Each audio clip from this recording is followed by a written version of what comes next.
audience, with us the holder of the Chair of Excellence at Tennessee State University, the Massey Chair of Excellence, Dr. LSharpe. And of course, Dr. Sharpe, let's continue our conversation that you were talking about, some of your energy experiences. Let's allow you to do that. Be glad to do that. Just wanted to say that, first of all, when I was working on my PhD degree at the University of Illinois, I had a summer internship at Lawrence Livermore National Laboratory. And matter of fact, that was my first involvement in the energy field. Even though my PhD degree was in that area, this job was a little bit different.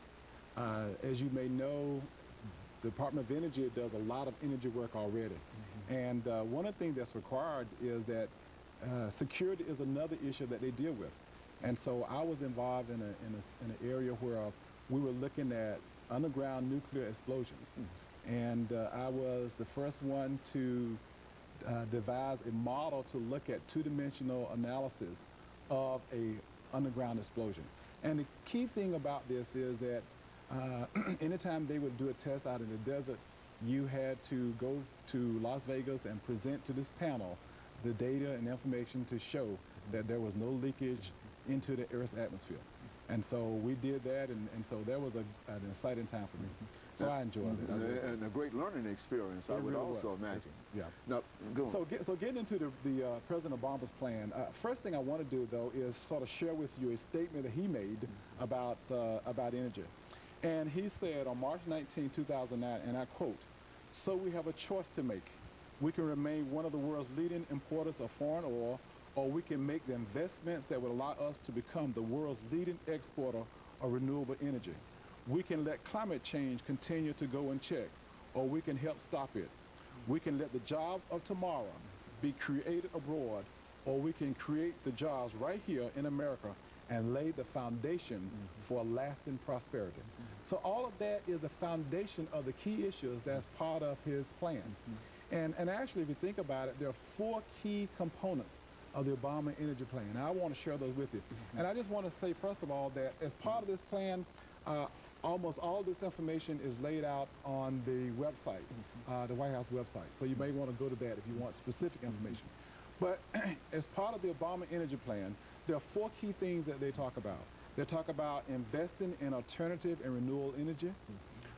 They want to end our addiction to what they call addiction to foreign oil, address the global climate crisis, and create millions of jobs for the folks in this country.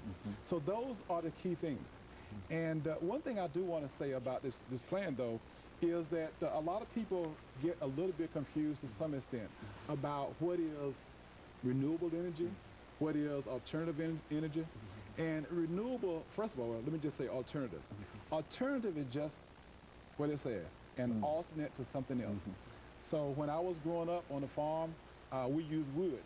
And so we eventually got to the point that our alternative was coal. And so even today, we're still talking about one form of energy and alternate it with something else. So that's all alternative energy is all about. And so they talk about biofuels, and in this case, biofuels could be wood or municipal waste or whatever. And the thing about biofuels, though, is that people think that we could take biofuels and replace biofuels with the energy that we use in our vehicle for our cars and all that. That's impossible, really. Because if you were to harvest all the grains that we have, that we produce in this country, it would only produce about 16% of fuel needed for our cars. So that's you not got an really idea an alternative. of what we can do. It's an alternative now, but it cannot be replaced totally. And the other thing that I want to talk about that relates to alternative energy is that we got fossil fuels, and that's alternative energy. We got nuclear energy. Now, nuclear is something that a lot of people don't want to get involved in because in most cases they will tell you, I don't want it in my backyard. I served on the Hazardous Waste Commission for the state of North Carolina, and we were trying to site a hazardous waste facility, and the people were all against it. They just did not want it. And so you have to be put in a position that they feel comfortable and safe around all the forms of energy that we're talking about producing. So the question becomes, why not put it in an isolated area, way out in the middle of no place, in the desert, But you got to think about it this way. If you start talking about nuclear energy, you need water as a resource to cool the towers and the like. So you just can't throw it any place. There's some other things that you got to consider. And so if you think about it, most of the people live in areas where there are rivers and a lot of water. And so that's where the people are. And so that's one of the problems we're having with our nuclear energy, and one of those options as an alternative source. And then we talk about renewable energy. So what is renewable? And so really you're talking about any natural source of energy. So we're talking about the sun, solar, we're talking about the wind, we talk about the ocean currents, and we even talk about what they call hydrothermal energy.